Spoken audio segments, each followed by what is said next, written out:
আলাইকুম। আলকাতরা চ্যানেলে আপনাদের সবাইকে স্বাগত। আমি আছি আপনাদের সাথে মোসাম্মদ চুম্বুলি খানম। আসসালামু আলাইকুম। আপনাদের সকলকে অভিনন্দন। আপনাদের সাথে আমি আছি আজগবি খানম। পরিচয় পর্ব শেষ, পেয়ে চলে যাচ্ছে ভারতের খবরে।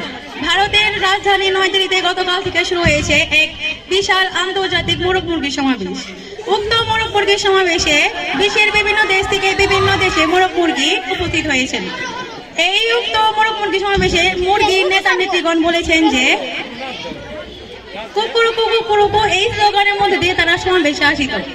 উক্ত মোরগ মুরগির নেতা নেত্রীগণ বলেছেন যে আমাদের যদি ইচ্ছে মতো ডিম পারতে না দেওয়া হয় এবং ডিমের দাম যদি না বাড়ানো হয় তাহলে আমরা ফেমিকন এবং মায়াবতী খেয়ে ডিম পাড়া বন্ধ করে দেবো। এবার আসি ঢাকার সংবাদে।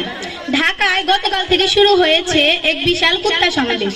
কুত্তা সমাবেশে সকল নেতা নেত্রীগণ বলেছেন যে আসন্ন কাতি মাসে তাদেরকে যদি একটি করে থ্রি পিস এবং একটি করে পাঞ্জাবি সেট না দেওয়া হয় তাহলে তারা প্রধানমন্ত্রী কার্যালয়ের মুতে ভাসিয়ে দিবে।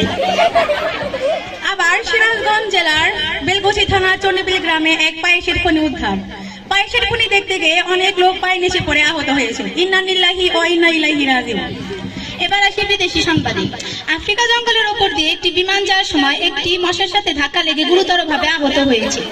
অবশ্য এতে মশার কোনো ক্ষয়ক্ষতি হয়নি, তবে মশার হাঁটুর ঠিক 2.5 হাত নিচে একটুখানি ছাল কাটা হয়েছে। এজন্য সে অনেক ক্ষয়ক্ষতি দাবি করেছে।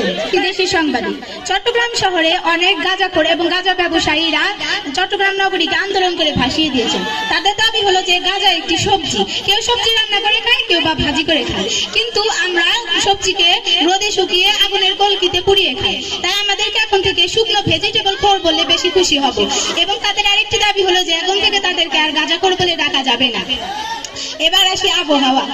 আবহাওয়ার পরিদপ্তর থেকে আমাদের ভাস্তি জামাই চিন্টু জানিয়েছেন যে 100 থেকে 120 কিলোমিটার বেগে মুকুন্দগাতি পশ্চিম পাড়ের ওপর দিয়ে একটি বমির ঝড় বয়ে যেতে পারে। ঘটনা তদন্ত করে জানা গিয়েছে সুমাইয়া নামের একটি মেয়ে অতিরিক্ত পেট ব্যথা সহ্য করতে না পেরে এই কাজটি করতে পারে। এবার আসি খেলার সংবাদে। বাংলাদেশ টিম বিদেশ থেকে ফেরার সময় সকলের জন্য বড় ডেস্কিতে করে অনেক লেপ কম্বল নিয়ে আসছে। এছাড়াও অবিবাহিত ছেলেদের জন্য একটি করে কোল বালিশ দেওয়া হবে। যারা যারা এই কোল বালিশ নিতে ইচ্ছুক তারা অবশ্যই আমাদের আলকাতরা চ্যানেলে যোগাযোগ করবেন। আবার বেতেল নামক একটি গ্রামে হাডুডু খেলার আয়োজন করা হয়েছিল। কিসের খেলা, কিসের কি, লুঙ্গি নিয়ে ছেঁড়াছেড়ি। এই ঘটনা তদন্ত করার জন্য আমাদের রিপোর্টার মুখলেসকে পাঠানো হয়েছিল।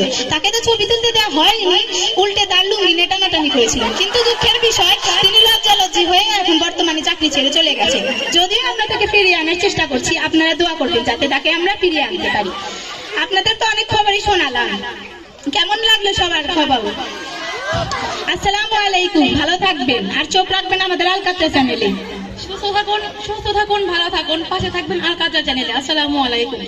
বাপরে বাপ, খবর পড়তে পড়তে আমার গলাটা গেছে। তুই তো একবার পানি খাইছ, আমি তো একবারও খাই নাই। আর আমি আজকে তোর থেকে বেশি খবর পড়ছি। আমি তোর থেকে বেশি পড়ছি। তুই বেশি কথা কর। তোর তুই যে বেশি পড়ছিস, তোর গায়ে কি লেখা আছে? হলে হয়তো আছে। তুই আমার বান্ধবী হইছিস, তুই কি হইছে? আমি ম্যানেজারকে কমু, তোর হাতে আর খবর পড়মুই না।